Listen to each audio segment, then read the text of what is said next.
This is not the end of the journey. We hope you've enjoyed listening to Patience and her guest and want you to know there are hundreds of episodes available at onlinesuccessjourney.com. Patience would like to thank you for listening to the podcast, and she has a free gift for you on her website, including an audio compilation of her guests' best tips, uplifting stories, and even a bit of fun.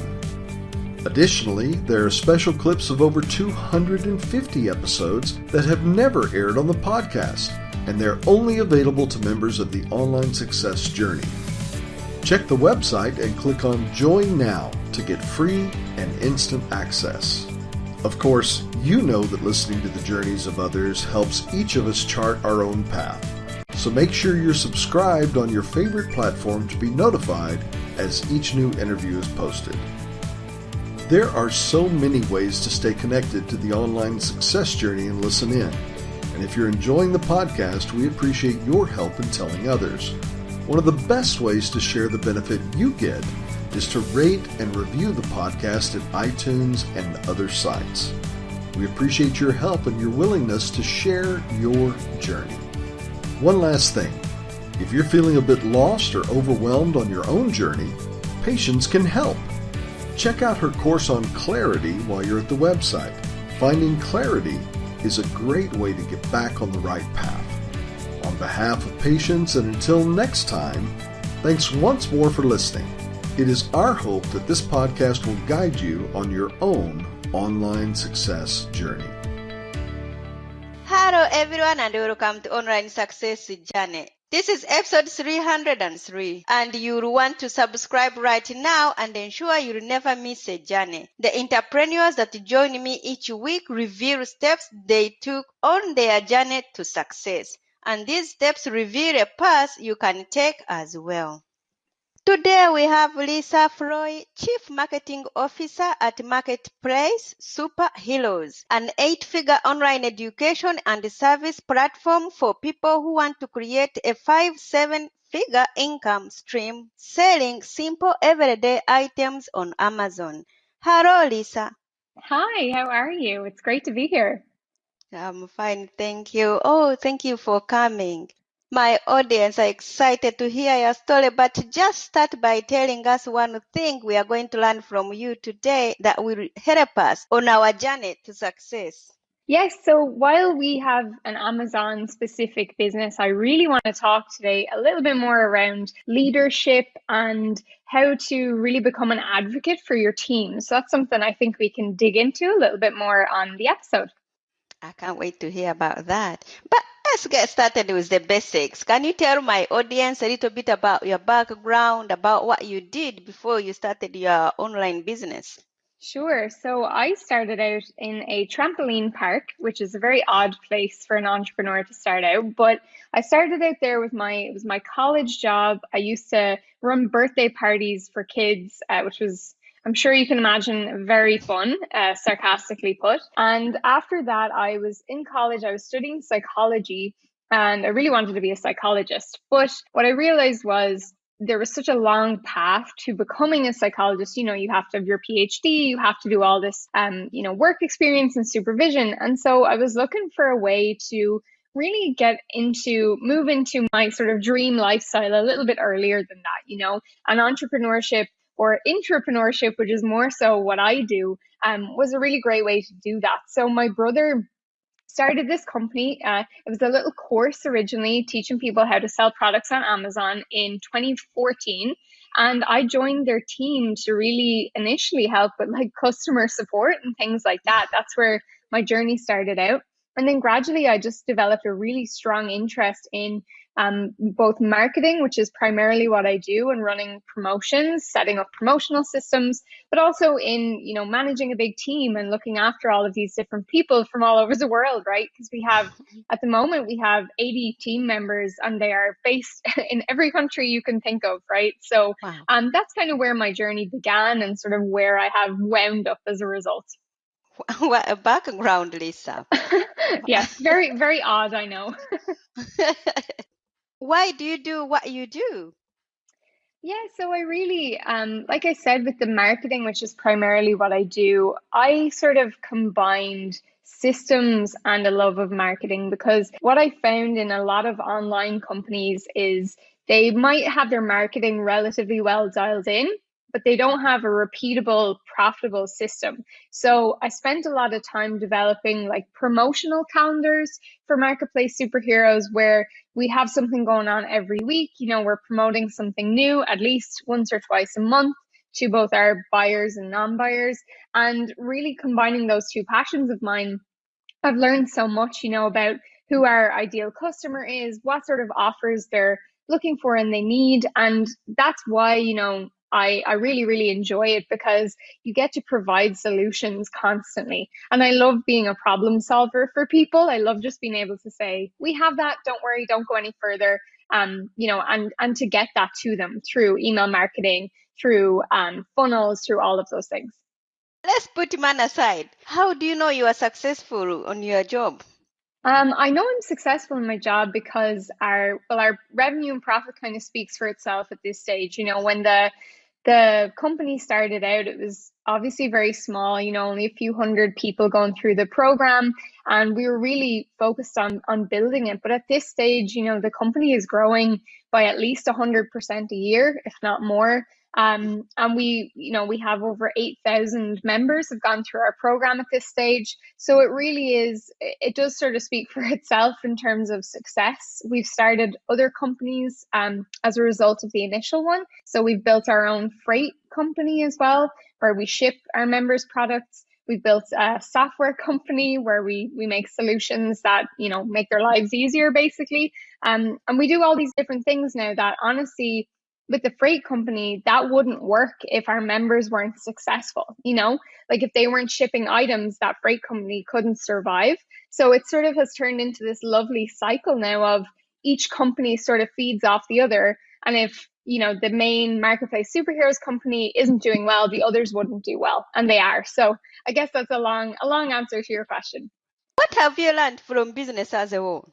I have learned that, and I think it's something that people say a lot, but I don't know if it's said enough, even still, that I would say 80 to 90% of business success is down to your own mentality and consistency. So, just doing things week in, week out, just keeping on with what you are trying to achieve, not sort of, I know people who run a promotion one time a year and then they don't do anything else for the rest of the year, and then they wonder why their business isn't growing, but they're not consistent. They're not constantly emailing their list, launching things. They're just not doing it over and over. And that's been a big thing for us, is like, obviously we improve on what we're doing, but just like doing it again and again is huge. And also then from a leadership perspective, I think the biggest thing I've learned is if my head is not in the right place, then my team will not do well. They will mess things up. They will not, they just won't, achieve what I want them to achieve, because I can't expect that from them if I have not got my own stuff together, right? So I think that mentality and really making sure you're developing yourself as a person, and your ability to handle conflict and your ability to cope with stress. Those are things that I didn't realize would be as important as they are. Tell my audience about the magic moment, the day it suddenly all went right for you. Yeah, I think there's been a few magic moments. I know a few years back we ran a webinar with a joint venture partner. So somebody else promoted Marketplace Superheroes, and that promotion went crazy. I think we brought in like maybe 350 new clients to our $1,000 program, like from that one promotion. And that was kind of when somebody else promotes your thing and their audience loves it. That was a really big moment for us of like, whoa, this is really resonating with people. People feel the need to, diversify their income, to have another income stream, and to do something like this. And that was exciting. I suppose other things then were we've run some boot camps over here in Ireland, and we've had a lot of our members fly out here to come to our event, and having people just from New Zealand, the US, even like Singapore, everywhere. We had people come over, and just again, to see that, like that it's turning into this sort of global movement now is really, really exciting. And they're kind of the pinch me moments. But I guess on a really small level, sometimes I find myself updating something like an email sequence or a funnel, and I'll have a look and it says, we have over 2,000 members, and actually now we have like over 8,000. And just to see that like progress written down somewhere is really, really exciting to me. And I look forward to looking back in a couple of years' time to say, God, we only had 8,000 members at that stage. So yeah. Everyone knows what happened in 2020, and still we are going through with this pandemic. How did your company pivot? Yeah, we actually didn't need to pivot, interestingly. We're one of very few companies, I would say, that were in that boat. We thought initially that we were going to be really badly affected because people had less disposable income. They weren't investing in a program or a business that would require some capital. Obviously, not that our business isn't very capital intensive, but still you do need money to order products. So we thought it would be a negative, but actually what happened was, because a lot of people were furloughed or they had more time, we actually found that our enrollments doubled very, very quickly because people, like I said, really felt the need to have an extra income stream, to not be reliant on just their job, because they saw how quickly that could be taken away. So, and the business we have is not specific to time. You don't have to work 9 to 5 at it, right? So you can do it from anywhere. You can, you can work and do it. It's very passive in that way. So I think that was why we really actually did very well. It's an interesting thing to sort of profit from, I would say. We were sort of conflicted on that, but ultimately, the more people we can help, the better. And I feel we've definitely done that throughout this time. Tell my audience about the inner journey of becoming a great leader. Yeah, so it's definitely been a work in progress, I would say. I think when you start out, you have all these beliefs around being, strict on things, or, not taking any BS or whatever. And then, like I said, you realize that it's not really about that. That's very, transactional leadership. And Alex Sharfin, who I'm a big fan of, he talks about transformational leadership a lot, where you really want to enable your team to succeed, to become an advocate for them, to not throw them under the bus if they make a mistake, to act as a team. So that's something that we've really adopted, in that, if one of our marketing team, for example, who I work closely with, if they make a mistake, we try to look at now, well, what could we have done to prevent this?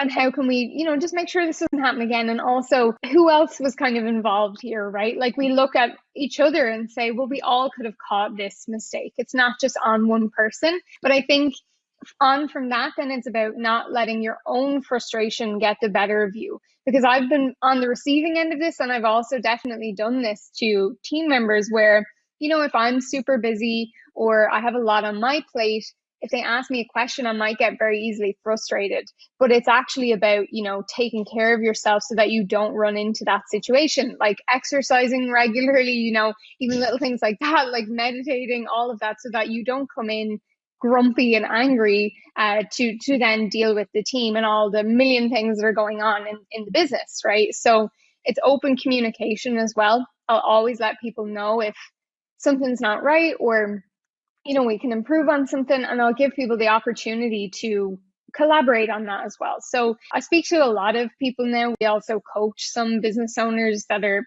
doing very well. And a trend I see a lot is just this kind of, it's like a dictatorship almost, of they just bark orders at their team. And then if they mess up, they go crazy at them. And that does not encourage people to work hard for you, to want to be part of your movement, and all of that. So it's better to have like hard conversations with people, for sure, but to speak to them like they're adults. We're not kids in school. So that's definitely something that's really important to me as well. What is the most dangerous belief an entrepreneur can have? That's a really good question. I've thought about this a lot over the last while, because I'm always looking at my own beliefs and how helpful or unhelpful they are. I think one thing that you can run into is feeling like you're always right. I see that a lot, and I've definitely had it myself as well, where, if something works out because it was your idea or whatever, you can easily get sucked into a belief that you're always going to be right and you're always going to have the best idea. But really that's not true. And I think we all know that deep down. So it's more about, looking at that. And when someone presents an idea, then being able to be self-aware enough to step back and say, okay, my gut feeling is I don't really like this idea, but let's let this play out. Let's give this person the opportunity to really dive into what their vision for this is, and not just jump to, well, I don't think that's a good idea and here's why, because we wouldn't like that if someone did that to us. But I think you can very, very easily dismiss people, especially if they are, maybe working in like your customer support team, or they're just, in any department really. But you really want to give people the opportunity to share ideas. And some of our best ideas have come from people on our team. So yeah, I think it would be that, just feeling like you're always right and that you're somewhat superior to other people. You're not. And the minute you fall into that trap, you're in big trouble. What are you still doing in the way you work that you just know you have to stop doing? I'm a big hand holder. I am terrible for this. I will check in on things far too often, and I will be far too available when other team members could easily figure out solutions to these problems on their own.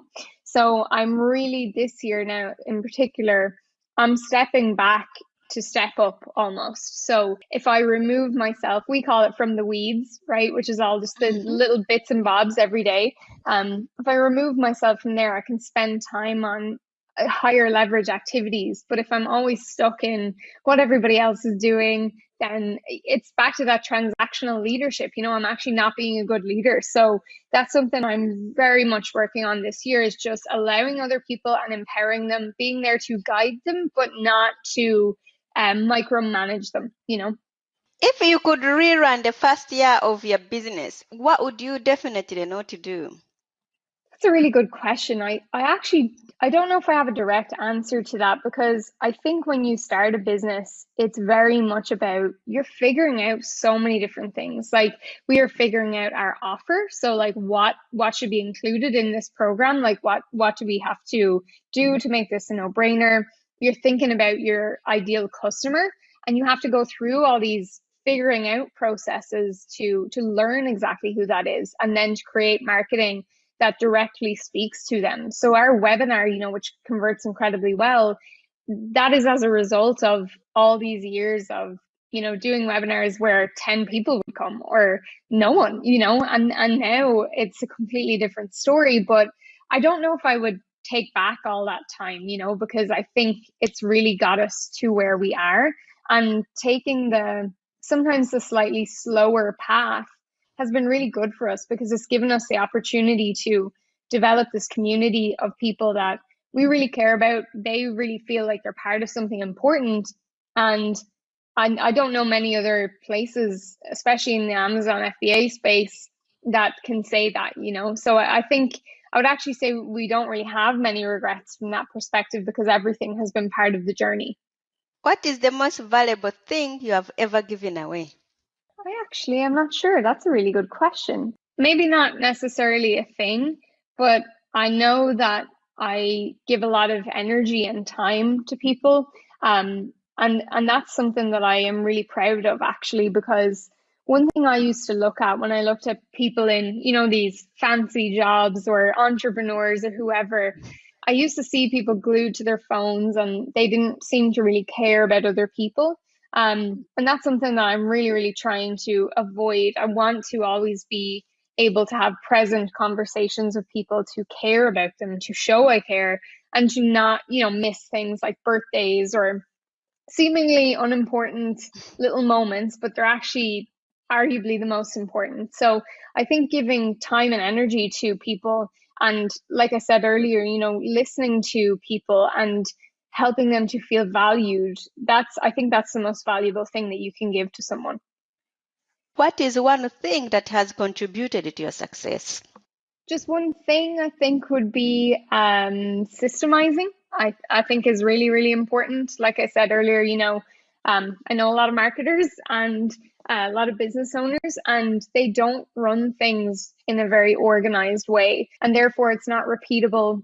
It's not, you can't track where the successes come from. So you don't know, what steps you should take, what you should double down on. So for me, it's been about really looking at marketing as a whole and actually saying, well, how do I turn this into a conveyor belt of things that just happen again and again, and we don't have to reinvent the wheel every time. We can run the same promotion twice a year. We have the emails written, we have the funnel built, and we can reuse that stuff rather than always creating new stuff, always like worrying about the next thing. So systemizing has been really important, and some people love it, some people hate it, but I would argue that once you have a systemized business, I don't think anyone would say they hate it, because it removes so much of the stress and the uncertainty that comes with entrepreneurship. What grounds you? What grounds me? Definitely my family.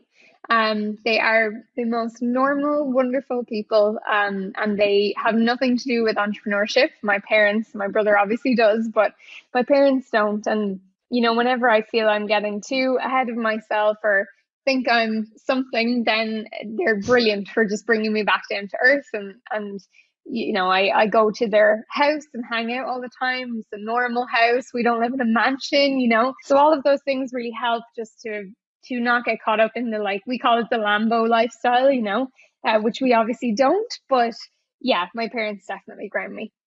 Do you have a coach or a mentor? Yeah, I do actually. And we have a number of them in the business. We've worked with people like Jay Abraham. I worked with Brian Harris from Growth Tools as well through their program. So really great people there from a strategic perspective and marketing perspective.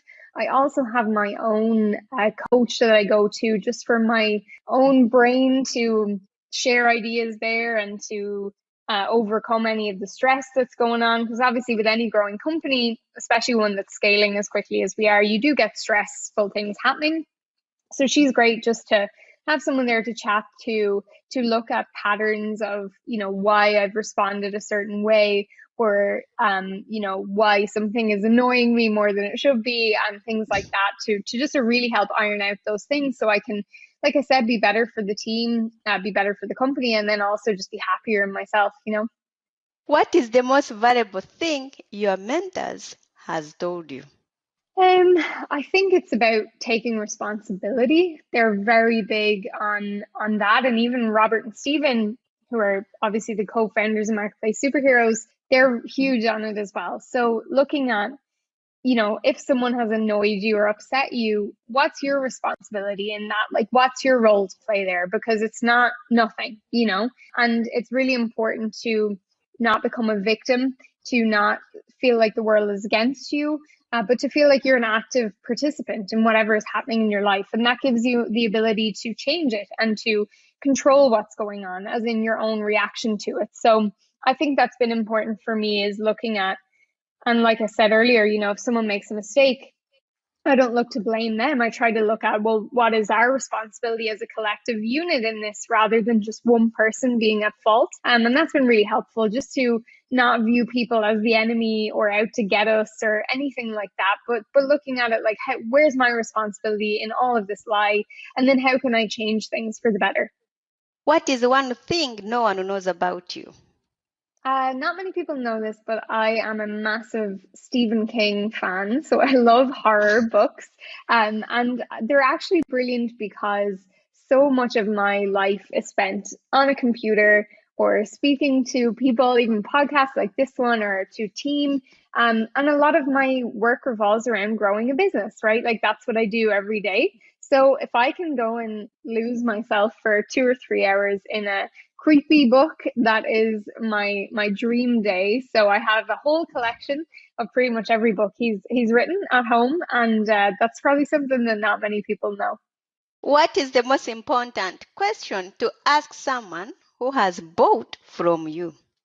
And the most important question I think to ask is really what they would like to achieve. And that is a very generic answer, but the reason why I say that is I see so many people that are just kind of, they're going through life. They don't really know, which way to turn or what they really want. And to actually get down to that. And we actually have team members that speak to people on calls to ask them that specific question and to say, what is your goal here? Because we have people that join our program and they say, I want to make, it could be like $100,000 per month, or something like really, really high.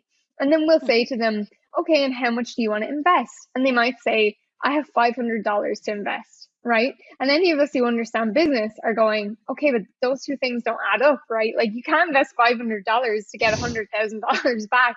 Or, I mean, if you are, please let me know what business model you're doing, because that would be great. But it's about really drilling down to that. Do you want to leave your job? Do you want to just have a side income, that gives you an extra $2,000 to $3,000 per month? Like, what is your exact plan and goal? And once people really nail that and they can picture that life that they're going to have, then their success rate is so much higher because they're actually working towards something concrete rather than just doing something for the sake of doing it.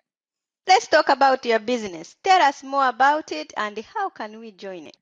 Yeah, sure. So Marketplace Superheroes, as I said, we've been around for quite some time now, and we really are a platform that has everything at this point. There's a lot of Amazon FBA courses out there, which teach you just their methodology. But first of all, our methodology is very different in that we talk about selling items that are high profit but low competition. So it's not about finding these like trendy, iPhone 10 covers or whatever. We pick items that are going to sell for a long time at a really consistent rate. And we now have, as I said, the freight company. We have all the solutions under one roof. So it's a great opportunity to be part of that. So in terms of how you can learn more about it, you can just go to marketplacesuperheroes.com. There's a free training on there that you can check out. And really, I would say it's for you if you've been interested in e-commerce or Amazon specifically, or just having an online business, but you don't want to have to learn like marketing and Facebook ads and all of that. We don't need any of that in this business model. It's very, very simple. We have all the tools and everything there all in one place. So yeah. And how can we connect with you? Well, you can definitely, there's lots of information on that website, so marketplacesuperheroes.com. You can also find me on Instagram. My Instagram handle is the Lisa Foley, which is very, very exciting and original. So you can find me there.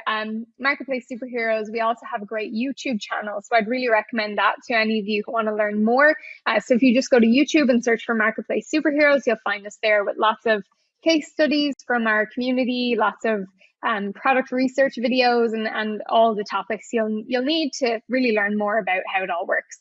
Thank you. There will be more from Lisa in a moment. If you are listening to this on a podcasting platform and you're encouraged by Lisa's journey, please go to our website at onlinesuccessjourney.com. The site has tons of audio clips from hundreds of successful entrepreneurs' guests' journeys, all there to help you find a path to your own online success journey. The site offers exclusive members-only content, and you can join absolutely free and be part of this amazing online success community today. Check it out. That's onlinesuccessjourney.com. Now, Lisa, I would love for you to share more with my audience if you are up for it. Absolutely. Thank you. Do you like movies or books? I am a big book fan. I also love movies, but I think books, they're really, my whole life I've loved to read. I love reading business books and leadership books and all of that. I'm a big fan of like Ryan Holiday, Simon Sinek, all those. But I do love a good novel as well, just to relax to. I actually have a massive book collection at this stage. My husband is threatening to burn them because there's so many of them. So yeah, definitely books for sure. Tell us, what is your favorite book that has some relevance to being an entrepreneur? Yeah, there's a book I love called Leaders Eat Last. It's Simon Sinek actually wrote that one as well. It's a phenomenal book if you work with other people or genuinely for anyone who is in any form of leadership role. It just talks about things like the human need for safety is really strong. And I think we all know that, when we feel safe and secure, we're much happier and fulfilled. And it's great from a team perspective because he talks about how if your team is threatened internally, so for example, if they don't like their manager or their boss and they're constantly waiting for the next mistake so that they can be pounced on, they'll be completely unaware of anything external because they'll be so focused on, avoiding the pain of that one thing. And it really limits what you can do as a company then because your team are so reactive and so stressed that it's not healthy. So that's a great book just from a leadership perspective. There's a million other things in it that are really, really great. But that was my main takeaway from it. Like that the more safe and secure you can help your team to feel, the better they will perform, for the company as a whole. If your business was down to its last $100, how would you invest it? I'm not sure about the $100. This you might even be able to do this for free. But what I would do is I would reach out to potential partners. So I would go to people in shoulder industries who are complementary to what we do. For example, I would go to people who have personal finance blogs or YouTube channels, and I would speak to them about, promoting marketplace superheroes because it's such a complementary thing to what they do. They already have people who are interested in, increasing their income, diversifying their income, building a portfolio almost, right? So their audience is similar, very similar to our audience. I would go to those companies and then I would really get them to promote us through a webinar is usually how we would do it, or come on to a podcast or something like that. So maybe my $100 would go on GoToWebinar software so that we could run webinars with all these guys. If you are going to keep a note to yourself in your handbag every day, what would be written on it? I think it would be kind even when it's hard. That's something I live my life by. I was quite badly bullied when I was in school, so I know how horrible it can be when you have people there that are just not being nice, and I really try to, I don't always get it right, but I really try to just be kind to people, to think about, all of the things that they might be going through in their own life. And maybe that's why they're responding in a certain way. And just to be kind, even when people aren't being very nice to you, you do feel much better about yourself when you don't stoop to that level. So I think be kind even when it's hard will be my note to myself. What is your next chapter? My next chapter, we're actually starting a new company. So as if we didn't have enough companies, we're starting a new one called Grow My Reach. It'll be under the umbrella of Superhero Digital, which is very exciting. So what that's going to be is, and we've already started a little bit there, we've kind of two areas to that. The first one is we're helping existing business owners to really scale and grow through repeatable promotional systems. So all the stuff I talked about earlier, like the promotional calendars, dialing in your marketing, all of that. And then on the other side, we're working with people who maybe they are really interested in marketing and they love all of this stuff and they can't get enough of it, but they don't have an idea for a business and they don't really want to be the face of a company. So we're working with them so that they can partner up with existing business owners and bring all this stuff into their world and their companies. So those are kind of the two next projects on the cards, which are very, very exciting. Do you feel like you succeeded or like you're only on the way? I always feel like we're on the way. I think anytime you feel like you've made it, you give up. So I think it's, I don't know where we're on the way to just yet. And I don't know when it'll stop. But for now, it's very, very exciting and things are growing like crazy. And I'm just happy to be part of that. So I feel like, we're definitely on the way. Will you ever stop? I don't know. I would never say never because for me, I enjoy this so much. And if there ever was a time where I really stopped enjoying it and it really didn't make me happy anymore, I would definitely stop. I don't think money is a big enough factor for me to do something that I don't love or I'm not happy in. So yeah, I would never say never, but with how things are currently going and how they have been going up till now, I could see myself doing this for many more years. Remind us how we can connect with you. Yep, so you can go to marketplacesuperheroes.com. If you also want to learn about Grow My Reach, you can go to growmyreach.com. We have a little funnel there as well you can check out. And on Instagram, I'm at the Lisa Foley, or you can also check us out on YouTube, Marketplace Superheroes. Just type that in and you'll find us there. Thank you. Lisa, it's been great to have you here to share your online success journey with us. I have had an absolute blast. Thank you so much for having me. Oh, you are welcome. That's a wrap. Remember, success is a journey. Patience and Lisa. This is not the end of the journey. We hope you've enjoyed listening to Patience and her guest and want you to know there are hundreds of episodes available at onlinesuccessjourney.com. Patience would like to thank you for listening to the podcast, and she has a free gift for you on her website, including an audio compilation of her guests' best tips, uplifting stories, and even a bit of fun. Additionally, there are special clips of over 250 episodes that have never aired on the podcast, and they're only available to members of the Online Success Journey. Check the website and click on Join Now to get free and instant access. Of course, you know that listening to the journeys of others helps each of us chart our own path. So make sure you're subscribed on your favorite platform to be notified as each new interview is posted. There are so many ways to stay connected to the Online Success Journey and listen in. And if you're enjoying the podcast, we appreciate your help in telling others. One of the best ways to share the benefit you get is to rate and review the podcast at iTunes and other sites. We appreciate your help and your willingness to share your journey. One last thing, if you're feeling a bit lost or overwhelmed on your own journey, Patience can help. Check out her course on clarity while you're at the website. Finding clarity is a great way to get back on the right path. On behalf of Patience, and until next time, thanks once more for listening. It is our hope that this podcast will guide you on your own online success journey.